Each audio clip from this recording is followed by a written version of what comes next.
Hello दोस्तों, कैसे हैं सभी लोग। आई होप आप सब लोग बहुत बढ़िया होंगे। आप लोगों का स्वागत है अपने इस चैनल में, जहाँ पे मैं आपको पढ़ाऊँगा बेसिक वाली पढ़ाई। तो गाइज़, आज से हम इस चैनल की स्टार्टिंग कर रहे हैं और आज से हम इस चैनल का फर्स्ट लेक्चर लेने जा रहे हैं। मैंने फर्स्ट चैप्टर चुना है। मैंने जहाँ तक कि आपसे वादा किया था इंट्रोडक्शन वीडियो में, आपने जो कल देख ली होगी, इंट्रोडक्शन वीडियो में मैंने आप लोगों से वादा किया था कि मैं 3 महीने के अंदर अंदर आपका 9th और 10th का सारा कंप्लीट करा दूँगा सिलेबस मैथ्स का। तो हम उसी सिलेबस, उसी वादे को हाथ में रखते हुए हम आगे बढ़ रहे हैं। और हमने आज का जो हमारा चैप्टर चुना है गाइस, वो आज का हमने चैप्टर चुना है polynomials. So the word polynomial means, आप लोग सोच रहे होगे सर आपने पॉलिनोमियल ही क्यों चुना, सबसे पहला चैप्टर तो हमारा नंबर सिस्टम है। तो मैंने भाई पॉलिनोमियल इसीलिए चुना क्योंकि नंबर सिस्टम जो है ना, वो I think it's a very basic chapter and everybody knows about it. So we'll have to focus on what is the word polynomial means.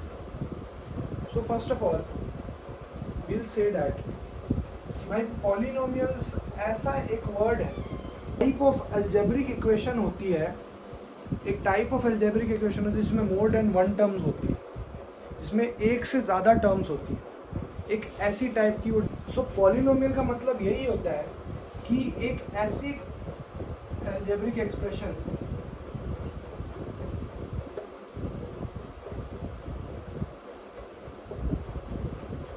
जिसका जिसमें मोर देन वन टर्म। भाई जिस भी एक्सप्रेशन में एक से ज़्यादा टर्म्स होती है, उस एक्सप्रेशन को अपन लोग पॉलिनोमियल्स कहते हैं। ये बात आपको यहाँ समझ आ गई होगी। आई होप आपको क्लियर ये बात हो गई होगी। पॉलिनोमियल्स के हम एग्जाम्पल भी दे सकते हैं, जैसे 2x हो गया, या अपने पास में x हो गया, x+1 हो गया, या अपने पास में और भी कुछ बहुत सारे एग्जाम्पल्स होते हैं पॉलिनोमियल्स के, ये सारे हो गए। तो ये अपने पास में पॉलिनोमियल्स के एग्जाम्पल्स हो गए, ठीक है। अब हम अपने नेक्स्ट टॉपिक की तरफ बढ़ते हैं पॉलिनोमियल्स में, जिसका नेम है पॉलिनोमियल्स इन वन वेरिएबल।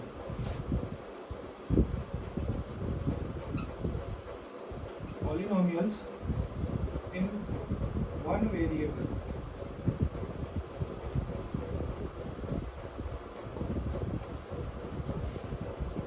जहाँ तक मैं इस टॉपिक के बारे में जानता हूँ कि इस टॉपिक में आप लोगों को इतनी ज़्यादा दिक्कत नहीं आने वाली। आपको बस इस टॉपिक को ध्यान से सुनना है और इस टॉपिक के बारे में आपको ग्रैब करना है कि भाई मैं कैसे इस टॉपिक को ढंग से सीखूँ। तो इसका जो बेसिक चीज़ है ना, पॉलिनोमियल इन वन वेरिएबल का मतलब होता है कि वेरिएबल तो आपको पता है क्या होता है भाई, सबको ये बात पता होगी आई होप कि वेरिएबल्स और कॉन्स्टेंट्स क्या होते हैं।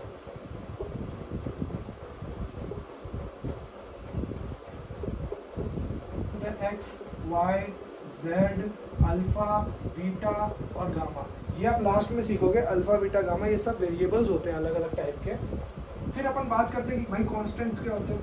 तो भाई देखो, कांस्टेंट जो होते हैं वो होते हैं 1 2 3 4 5, या कोई भी नंबर जिसके साथ में वेरिएबल नहीं जुड़ा है उसे अपन कांस्टेंट कहते हैं, ठीक है। कांस्टेंट हम समझ आ गई, वेरिएबल समझ आ गई। Now let us focus on polynomial in one variable. तो आप सब लोग मेरे से पूछोगे कि सर इसका मतलब क्या होता है, पॉलिनोमियल इन वन वेरिएबल का मतलब क्या हुआ। इसका मतलब सिंपल है गुरु, कि एक वेरिएबल, यानी एक वेरिएबल, कोई भी एक वेरिएबल, यानी मैं एग्जांपल ले लेता हूँ पॉलिनोमियल इन वन वेरिएबल का, कि भाई मेरे पास में 2x 1 + 3x, ठीक है, और अपने पास में हो गया माइनस का x और माइनस का हाफ x। ये सारे मेरे एग्जांपल हो गए पॉलिनोमियल इन वन वेरिएबल के।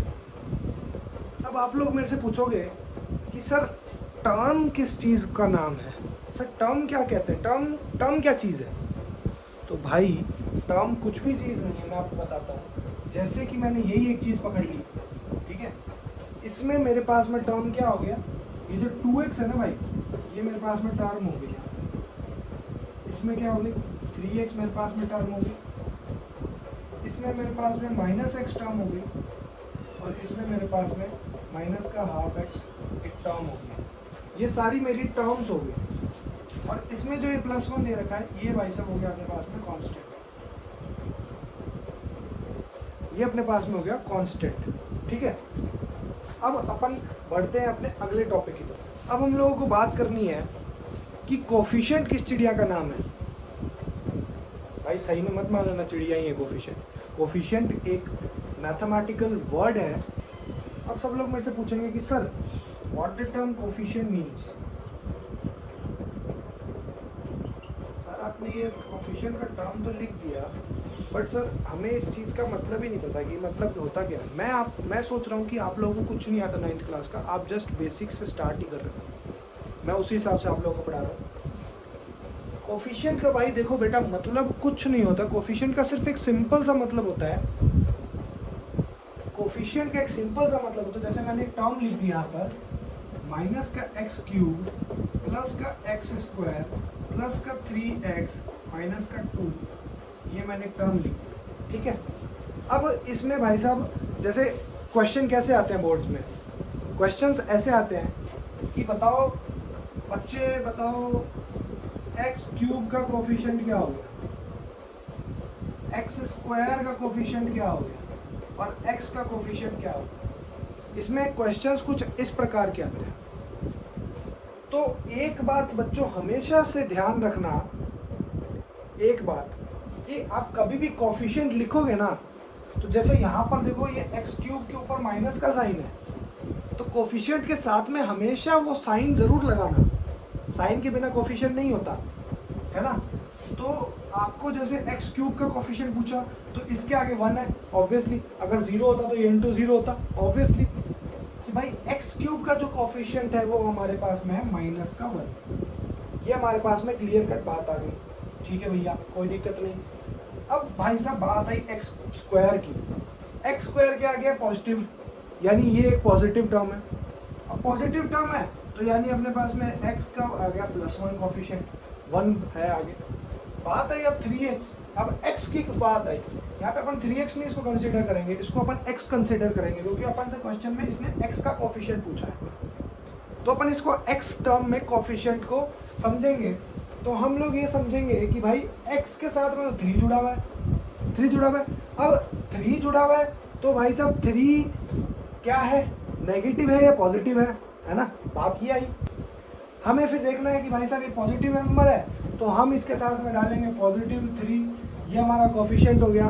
तो बच्चों कोफिशिएंट का जो टॉपिक है वो सिर्फ इतना सा ही है, इतना सा ही है। ठीक है, कोफिशिएंट इतना सा है, बिल्कुल कोई इसमें ज़्यादा ताम झाम करने की ज़रूरत नहीं। आप NCERT की जितनी भी एक्सरसाइज है कोफिशिएंट को लेके आप सबके सब सॉल्व कर लोगे आराम से, कोई प्रॉब्लम वाली बात नहीं है बच्चों। अब नेक्स्ट चीज़ है ज़ीरो पॉलिनोमियल। अब आप बोलोगे कि सर जी ये ज़ीरो पॉलिनोमियल क्या है नया, ज़ीरो पॉलिनोमियल।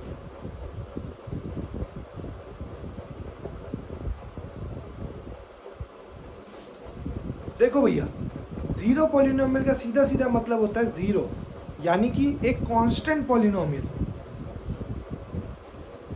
कांस्टेंट पॉलिनोमियल का मतलब क्या हुआ, ज़ीरो।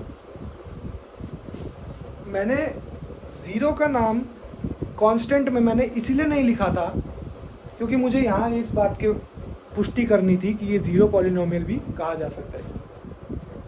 मैंने कांस्टेंट का नाम इसलिए मतलब कांस्टेंट में मैंने ज़ीरो इसलिए इंक्लूड नहीं किया था इस वजह से, because of the zero polynomial. तो ज़ीरो भी एक कांस्टेंट है, zero is also constant.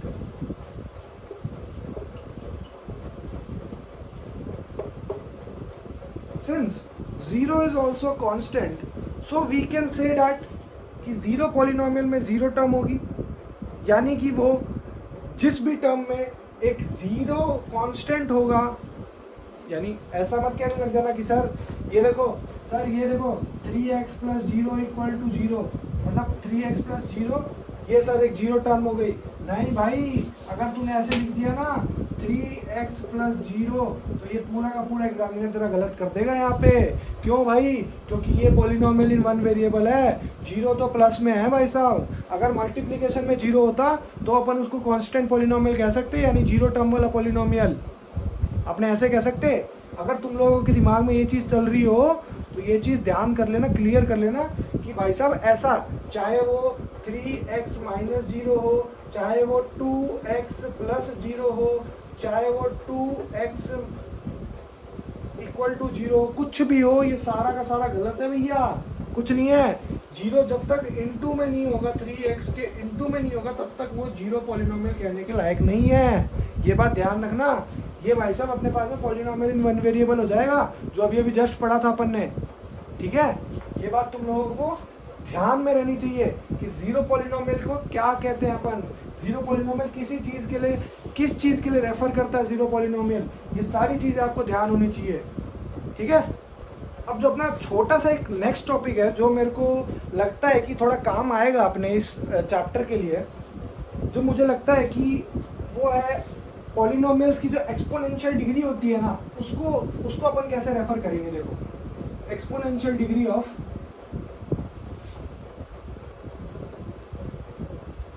Of polynomials.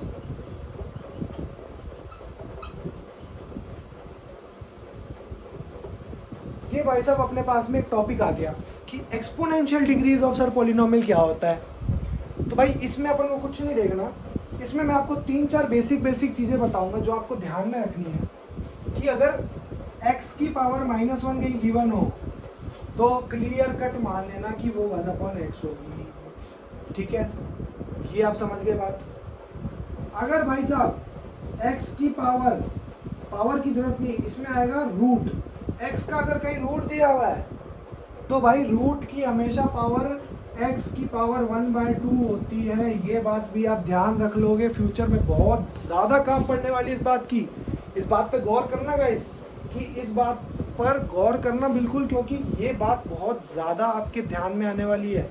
ये जब आप डिफरेंशिएशन करोगे आगे 11th क्लास में, और जब आप इंटीग्रेशन करोगे, तो उन सब चीज़ों में बहुत ज़्यादा ही इस बात का काम आएगा कि x की पावर हाफ का मतलब क्या होता है ना। तो वो बात आपको ध्यान में रखनी है। अब मुझे लगता है आप लोगों के मन में एक सवाल आ रहा होगा कि भैया ये रूट x है ना, तो इसकी पावर हाफ है, तो अगर अपन को कोई ऐसा पॉलिनोमियल दिया हो, अपन को क्वेश्चन आ गया कि आइडेंटिफाई द फॉलोइंग पॉलिनोमियल्स। मैंने एक क्वेश्चन दे दिया आप लोगों को, एक क्वेश्चन दे दिया, identify whether there is any polynomial or not. मैंने आपको एक क्वेश्चन दे दिया। अब मैंने आपको एक क्वेश्चन दिया, इसमें मैंने ऑप्शंस दिए आपको। ए ऑप्शन है, ये 4 ऑप्शन दिए हैं यहाँ पे। अब इन 4 ऑप्शन में से तुम्हें कौन सा लगता है कि भाई इसमें से हमारे पास में ये कोई ना कोई पॉलिनोमियल होगा इसमें से? कमेंट्स में ज़रा अपना आंसर देना। 2 मिनट इस बारे में सोचो और इसका आंसर दो 2 मिनट। मैं कमेंट बॉक्स में चाहता हूँ कि आप लोग आंसर करना, ठीक है, इस क्वेश्चन का। वैसे तो मैं बता ही दूंगा इसका आंसर, बट आंसर करना आप लोग। मैं बताऊँ इसका आंसर? बताऊँ क्या? एक ऑप्शन था एक्स्ट्रा जो मैंने लिखा ही नहीं, पता है कौन सा ऑप्शन? ई ऑप्शन, जो क्या है? None of these. तो ये वाला जो ऑप्शन है ना भाई साहब, ये करेक्ट है। अब पूछोगे आप क्यों सर? इसमें तो सर एक वेरिएबल भी है, और फिर उसके बाद में इसमें आपने कहा कि रूट में ऐसे होता है x की पावर हाफ, तो सही है। अबे भाई कुछ तो सोचते भाई साहब। ये होल पावर में कहाँ है? ये होल नंबर में नहीं है ये पावर। होल नंबर का मतलब क्या होता है? होल नंबर का मतलब होता है 1 2 3 4 5, ये होता है होल नंबर का मतलब। और तुम लोग भाई साहब क्या कहते हैं, 1 की पावर x की पावर हाफ को तुम होल नंबर बता रहे हो? होल नंबर थोड़ा होगा यार, वो होल नंबर नहीं होगा भाई, इसलिए नन ऑफ द अबव आया इसका आंसर। समझे? कुछ दिमाग में फंडे घुसे? बेसिक फंडा था ये तो। अगर इसमें तुम, ठीक है, तो ये बात तुम है ना ध्यान में रख लो कि भाई कभी भी किसी भी पॉलिनोमियल में अगर उसमें पावर एक्सपोनेंशियल फॉर्म में हो तो वो पावर होल नंबर में होनी चाहिए, ठीक है, ये बात ध्यान में रखना। अगर वो पावर होल नंबर में नहीं है, अगर वो नहीं है पावर होल नंबर में नहीं, तो इसका मतलब वो भाई साहब अपना पॉलिनोमियल भी नहीं कहलाएगा। तो इस क्वेश्चन का आंसर हो गया option E, none of the above. समझ आया? आई होप आपको समझ क्लियर आ गया होगा, और कमेंट बॉक्स में मुझे ज़रूर बताना कि आ गया हो। ऑप्शन करते हैं कि सर हम पॉलिनोमियल को डिनोट कैसे करेंगे। जैसे हम ऐसे ही इक्वल टू में लिख देंगे क्या कि x cube plus x square plus फलाना फलाना कुछ एक पॉलिनोमियल है। नहीं भाई, इसको डिनोट करने का भी एक सिस्टम है, जो कि बहुत अच्छे मैथमेटिशियंस ने इस सिस्टम को एक बना रखा है, ठीक है। इसको डिनोट करने का बहुत एक तगड़ा सिस्टम बना रखा है। मैं आपको बताऊँ, पॉलिनोमियल देखो, अगर पॉलिनोमियल एक्स में है ना, अगर पॉलिनोमियल अगर अपने पास में x की फॉर्मेट में है, यानी x की टर्म में है, तो अपन उस पॉलिनोमियल को कैसे लिखेंगे, p और ब्रैकेट में x equal to x cube plus x square plus 1। ये अपने पास में कुछ एक एग्जांपल के तौर पे पॉलिनोमियल हो गया, जिसपे px जो है वो एक पॉलिनोमियल है। यानी px जो हो गया वो एक पॉलिनोमियल को डिनोट करने का एक तरीका हो गया, ठीक है।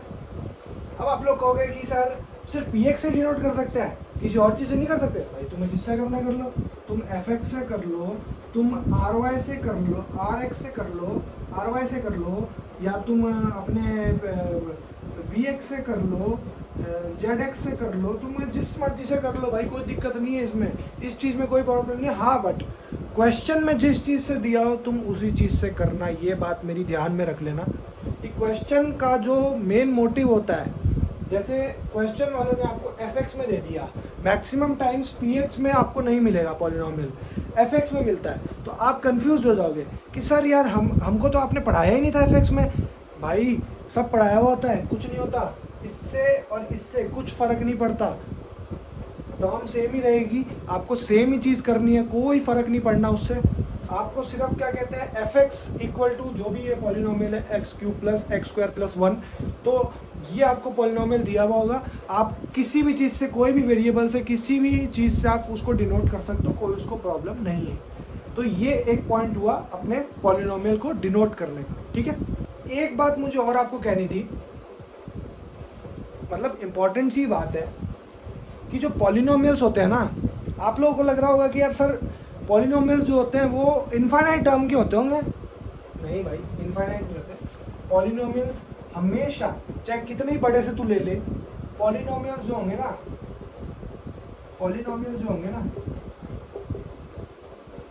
वो तेरी फाइनाइट टर्म की होती है। पॉलिनोमियल जो होंगे वो फाइनाइट टर्म के। फॉर एग्जाम्पल मैंने एक पॉलिनोमियल ले लिया x की पावर 100 प्लस x की पावर 99 प्लस x की power 98 dash dash dash dash dash करके मैंने लास्ट तक ले लिया x cube plus x square plus 1। तो देखो भाई, ये पॉलिनोमियल भी 1 पे आके अटका। क्यों भाई? 1 पे आके अटका ना। तो जब ये पॉलिनोमियल भी 1 पे आके अटका, तो इसका मतलब ये एक पॉलिनोमियल है जिसमें कि 100 टर्म्स हैं, 100 टर्म्स है इस पॉलिनोमियल में। तो इसका मतलब कि ये पॉलिनोमियल भी एक पॉलिनोमियल है जिसमें कि अपने पास में 100 टर्म्स हैं। तो इस बात से, इस एग्जाम्पल से यही चीज़ प्रूव होती है कि एक पॉलिनोमियल होगा तो वो हमेशा फाइनाइट टर्म्स का होगा, इनफाइनाइट टर्म का नहीं होगा। ठीक है, ये बात जितनी जल्दी आप हाथ में डाल सको उतना बढ़िया है। कि कुछ लोग सोचते हैं कि सर पॉलिनोमियल्स क्या कहते हैं, फाइनाइट टर्म के नहीं होंगे सर। ऑब्वियसली पॉलिनोमियल्स तो इतने सारे बना सकते हैं, x square, Z square, gamma square, alpha square, किसी भी चीज़ से पॉलिनोमियल बना सकते हैं अपन। तो लोग सोचते होंगे कि यार पॉलिनोमियल तो इनफाइनाइट टर्म के होंगे, कोई फ़र्क नहीं पड़ता उससे पॉलिनोमियल क्या होंगे, है ना। लेकिन भाई पॉलिनोमियल जो होते हैं वो फाइनाइट टर्म के होते हैं, ये बात ध्यान में रखो। ठीक है, डिग्री ऑफ पॉलिनोमियल क्या होता है?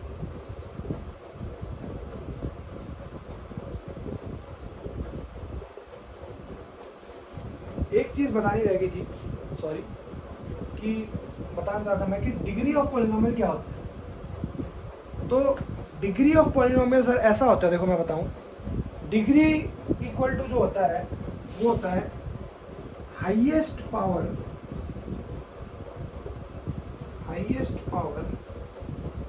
On the variable of the polynomial. ये अपने पास में डिग्री ऑफ द पॉलिनोमियल की डेफिनेशन आ गई। यानी कि मैं एक एग्जांपल देखता हूँ कि भाई साहब मेरे पास में x cube plus x square plus 1 plus x plus 2, ठीक है, ये अपने पास में आ गई। अब इसमें पूछ रहा है इस पॉलिनोमियल की डिग्री क्या है, इस पॉलिनोमियल की पूरे की डिग्री क्या है। तो भाई इसमें मैंने जैसा एज द डेफिनेशन इंडिकेट्स, ये डेफिनेशन जो कह रही है कि highest power on the variable of the polynomial. देख यहाँ पे 1 वेरिएबल का काम चल रहा है, 2 वेरिएबल्स में जब अपन एंट्री करेंगे तो थोड़ी सी अपन को डिफिकल्टी आने वाली है उसमें। 1 वेरिएबल वाला हिसाब किताब तो बहुत ईजी है। 1 वेरिएबल में देखो, 1 वेरिएबल में हाईएस्ट पावर कौन सी है, 3। तो अपने पास में डिग्री क्या होगी, अपने पास में डिग्री होगी 3। सेम मैं एक एग्जांपल लेता हूँ, x की पावर 100 प्लस x की power 98 dash dash dash dash dash x की पावर का स्क्वायर प्लस 1। ये अपने पास में 1 तो जरूरत ही नहीं है, 0 ही होगा। तो ये भाई साहब अपने पास में एक पॉलिनोमियल हो गया। अब मैं पूछूं आपसे, सर जी इस पॉलिनोमियल की डिग्री बता दो जी, तो यार बच्चे तो कंफ्यूज हो जाएंगे। बच्चे बोलेंगे सर इसमें तो इतनी सारी डिग्रीज है।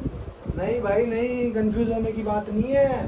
कंफ्यूज होने की बात उसको होती जिसको डिग्री का मतलब नहीं पता होता। तुम्हें तो भाई डिग्री का मतलब पता है। डिग्री का क्या मतलब होता है, highest power of the variable. यानी कि हाईएस्ट पावर क्या है अपने पॉलिनोमियल की, 100। तो 100 अपनी पॉलिनोमियल की डिग्री होगी। तो ये बात तुम हमेशा ध्यान रखना कि डिग्री ऑफ द पॉलिनोमियल वही होता है जो अपना होता है highest degree, highest power on the polynomial या वेरिएबल पे जो हाईएस्ट पावर होती है उसे अपन कहते हैं डिग्री ऑफ द पॉलिनोमियल। ठीक है, ठीक है। आई होप आपको डिग्री का मतलब अब समझ आ चुका होगा। तो आप हैं इसकी डिग्री बता, मैं सोचूंगा यार इसके साथ में तो कोई वेरिएबल ही नहीं लगा, इसकी डिग्री क्या होगी। क्यों भाई, वो तो सब लोग सोचेंगे भाई साहब इसकी डिग्री क्या होगी, इस पर तो कोई वेरिएबल ही नहीं लगा। तो जो बच्चा समझ गया हो मुझे कमेंट में लिख देना कि इसकी डिग्री और कुछ नहीं बल्कि 0 होगी। ये बात आप लोगों को क्लियर हो जानी चाहिए कि 0 होगी। बेसिक चीज़ें अपन पढ़ा रहे हैं, लोग सोचेंगे यार कितना इजी है, कितना इजी है। भाई बेसिक ऐसा ही होता है, इजी चीज़ें पढ़ाएंगे जब भी बढ़िया होगा, आपका बेसिक क्लियर होगा। तो ही आप कि सर जी नॉन जीरो कांस्टेंट वाला जो पॉलिनोमियल होता है उसकी डिग्री 0 होती है। ये बात आप लोगों ने find the degree of the polynomials.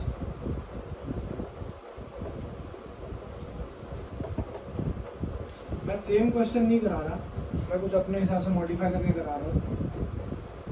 मान लो ये रहा डिग्री आपका,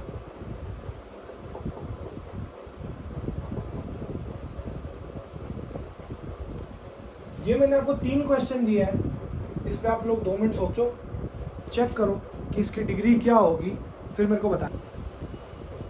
आई होप सब लोगों को आंसर मिल चुका होगा उनका। अब मैं आंसर डिस्कस कर देता हूँ। सर आपने क्वेश्चन लिखा x की पावर 5 प्लस x का क्यूब प्लस 3x प्लस 2, इसकी आपने सर हमसे डिग्री पूछ ली। तो भाई इसकी डिग्री हाईएस्ट पावर क्या है 5, तो इसकी डिग्री अपने पास में 5 होगी। सर आपने ये पॉलिनोमियल तो दिया ही नहीं, तो पॉलिनोमियल भी नहीं है। नहीं भाई है, बट कांस्टेंट टर्म वाला पॉलिनोमियल है, अभी तो बताया था, जीरो पॉलिनोमियल, इसकी डिग्री जीरो होगी। ये अपने एक्स स्क्वायर प्लस वन, इसकी हाईएस्ट पावर 2 है, तो अपने पास में 2 डिग्री हो गई। तो मेरे हिसाब से आप लोग अभी एक्सरसाइज 2.1 आप लोग इजीली कर सकते हो, कोई प्रॉब्लम वाली बात नहीं है। और ये भाई सीरियस लेना एक्सरसाइज, ठीक है। पॉलिनोमियल जो है वो 3 पार्ट्स में डिवाइड किया है, और वो 2 बार डिवाइड किया 3 पार्ट्स में। कैसे? एक बार तो सर पावर्स के टाइप में, और एक बार भाई साहब अपन ने टर्म्स के टाइप में। टर्म्स के टाइप में जो पॉलिनोमियल डिफाइंड है वो मैं आपको एक बार बता देता हूँ।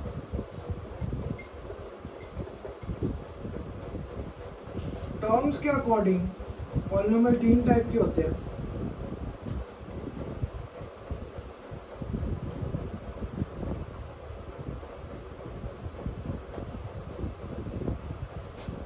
Monomial, binomial, trinomial.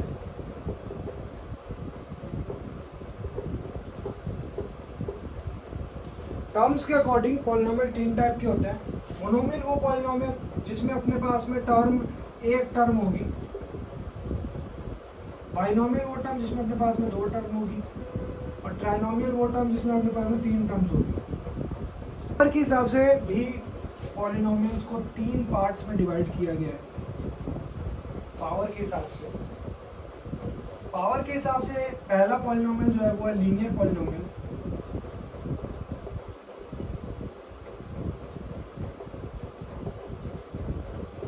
सेकेंड है अपने पास में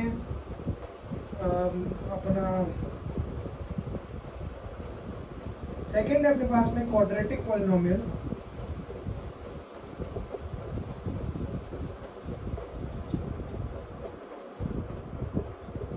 और तीसरा है अपने पास में क्यूबिक पॉलिनोमियल।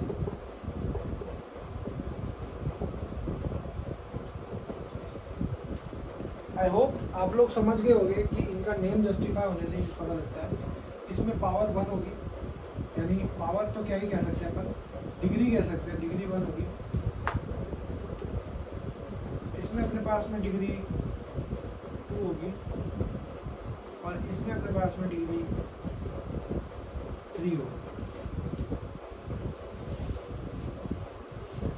तो अपन लोग यही कह सकते हैं कि भाई देखो, पॉलिनोमियल्स को 2 टाइप में डिवाइड किया गया। पहला टाइप हो गया अपने पास में टर्म्स के अकॉर्डिंग, दूसरा टाइप हो गया अपने पास में पावर्स के अकॉर्डिंग। टर्म्स और पावर्स के अकॉर्डिंग पॉलिनोमियल 3 टाइप में डिवाइड होते हैं। टर्म्स के अकॉर्डिंग पॉलिनोमियल मोनोमियल जिसमें 1 टर्म होती है, बाइनोमियल जिसमें 2 टर्म होती है, ट्राइनोमियल जिसमें 3 टर्म्स होती है, ठीक है। पावर के अकॉर्डिंग पॉलिनोमियल 3 टाइप में फिर डिवाइड किए जाते हैं। पहला जो लीनियर पॉलिनोमियल होता है जिसमें डिग्री 1 होती है, क्वाड्रेटिक पॉलिनोमियल जिसमें डिग्री 2 होती है, और क्यूबिक पॉलिनोमियल जिसमें डिग्री 3 होती है, ठीक है। ये बात आपको माइंड में बैठ जानी चाहिए बहुत ही एकदम बढ़िया से, एकदम तड़कते भड़कते स्टाइल में। और भाई साहब, जब हम इतनी एनर्जी से आपको पढ़ा रहे हैं तो आप लोग भी उतनी ही एनर्जी से हमें पढ़ो, और हमारी वीडियोस को जितना हो सके उतना शेयर करो अपने दोस्तों के साथ। कह दो भाई अपना भाई आ चुका है बेसिक्स पढ़ाने, ठीक है। तो ये बात ध्यान रखना, तुम्हारा भाई हूँ। अब अपने पास में एक स्टेटमेंट या अपन कह सकते हैं कि एक्सप्रेशन सा आता है पॉलिनोमियल का, जिसको अपन ऐसे लिख सकते हैं। मैं बताता हूँ आपको कैसे लिख सकते हैं।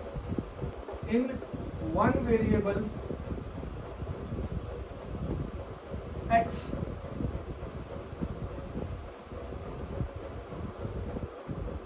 of degree n is an expression of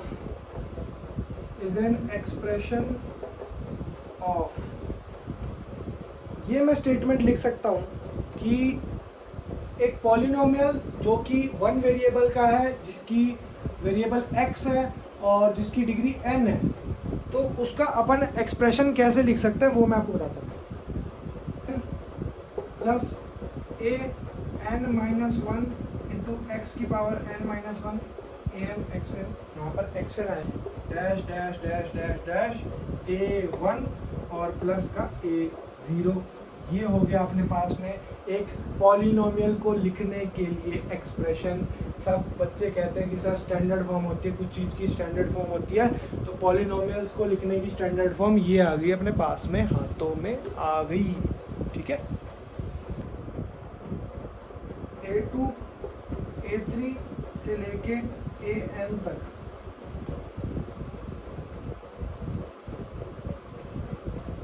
basically A1 से नहीं लेंगे अपन यहाँ पे A0 से लेंगे, क्योंकि A0 भी तो एक कांस्टेंट टर्म है ना, तो A0 से लेंगे R कांस्टेंट्स।